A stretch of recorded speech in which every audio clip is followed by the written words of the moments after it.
Muitas dúvidas têm surgido a respeito dos riscos que as grávidas correm nesse momento, principalmente se pode transmitir a doença ao bebê. O médico ginecologista Ricardo Felipe Genofre responde a esses e outros questionamentos, além de garantir que, como em qualquer outro caso de pandemia, o importante é focar na prevenção. A gestante é um grupo de risco, não é? Na verdade, o que acontece é assim, não houve até o momento nenhum óbito entre gestantes reportado durante toda essa pandemia. Porém, a gente sabe que a gestante tem uma redução de imunidade, tem alguns fatores que poderiam levá-la a colocar no grupo de risco. Mas oficialmente não é. De qualquer maneira, ela vai ter que tomar as precauções que a gente orienta para a população em geral, que é higiene, lavar bem as mãos, asepsia, principalmente água e sabonete é o mais importante. E lembrar que essas gestantes normalmente estão em contato com outros familiares, com crianças, com idosos, né? E o grande problema nosso é que a gente se torne vetor da infecção. Muitos perguntam a questão das consultas de pré-natal, se deve continuar ainda comparecendo ao pré-natal ou não, né? Isso, na verdade, a gente tem que ver que a obstetrícia é uma situação tempo sensível, é uma situação na qual, dia a dia, o corpo da gestante, o desenvolvimento fetal, ele vai se alterando e não é uma sensação, não é uma situação estática. Independente da questão do coronavírus, é importante que a gestante compareça às consultas de pré-natal e, de preferência, que elas levem apenas um acompanhante nas consultas, justamente por conta da questão do isolamento social, e tomar cuidado com a idade desse acompanhante, que esse acompanhante seja uma pessoa com menos de 60 anos, para a gente poder resguardar as pessoas que são do grupo de risco.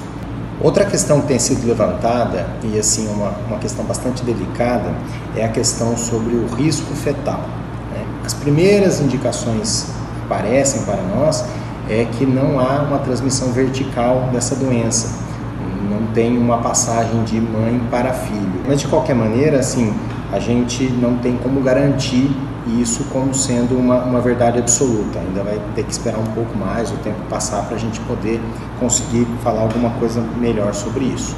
Com relação ao tipo de parto, que também é outra dúvida comum que está aparecendo, existe um parto melhor, normal, cesárea? É muito difícil da gente falar. Na verdade, a indicação continua sendo obstétrica, continua sendo o desejo materno, né? A gente, em casos que a gestante esteja a infecção pelo Covid, mesmo que seja sorologicamente definido que ela tem o Covid-19, vai depender muito da situação clínica dela. Se ela estiver bem, ela pode ter um parto normal, uma cesárea indiferente. Agora, se ela estiver tendo já uma condição de falta de ar intensa, de febre alta, alguma coisa que põe em risco a saúde dela, obviamente que a gente partiria para uma cesariana. Outro ponto importante que temos que ressaltar é a questão da amamentação. De qualquer maneira, não está contraindicada a amamentação nas pacientes que venham apresentar o vírus. Por quê? Porque, em primeiro lugar, a gente tem que lembrar que 80% das pacientes são assintomáticas ou com sintomas leves, tá? Então, assim, de qualquer maneira, ela vai ter a vida normal, ela vai ter que fazer a questão de higiene dela normal, lavar bem as mãos antes de estar manipulando a criança, antes de estar manipulando utensílios que ela possa precisar, e de qualquer maneira, sim, ela vai se proteger, ela vai usar máscara e não vai infectar a criança. O médico aproveita e reforça que, em um momento em que a epidemia cresce, é fundamental que as pessoas não sobrecarreguem o sistema de saúde, porque a procura pelo atendimento médico tem o momento certo. Com o coronavírus disseminado em boa parte do país, as precauções para evitar a contaminação estão na ponta da língua.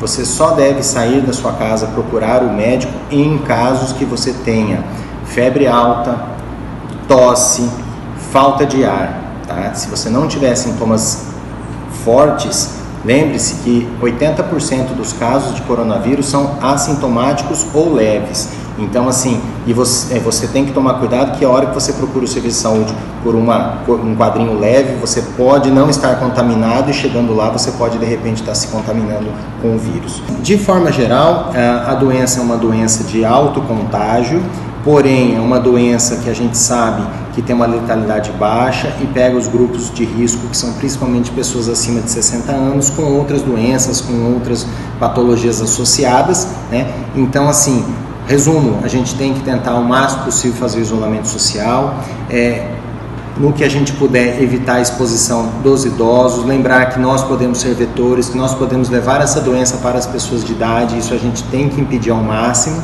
né? Questão de trabalho, já me perguntaram isso também, a gestante pode trabalhar, como é que funciona? Essa é a mesma recomendação para todas as pessoas, para a população em geral, não existe uma coisa específica para a gestante, tá? Então eu queria deixar aqui o meu agradecimento de poder participar aqui do programa de vocês, obrigado pelo convite e estamos à disposição para outras vezes, outros esclarecimentos, outras coisas que precisarem. Muito obrigado.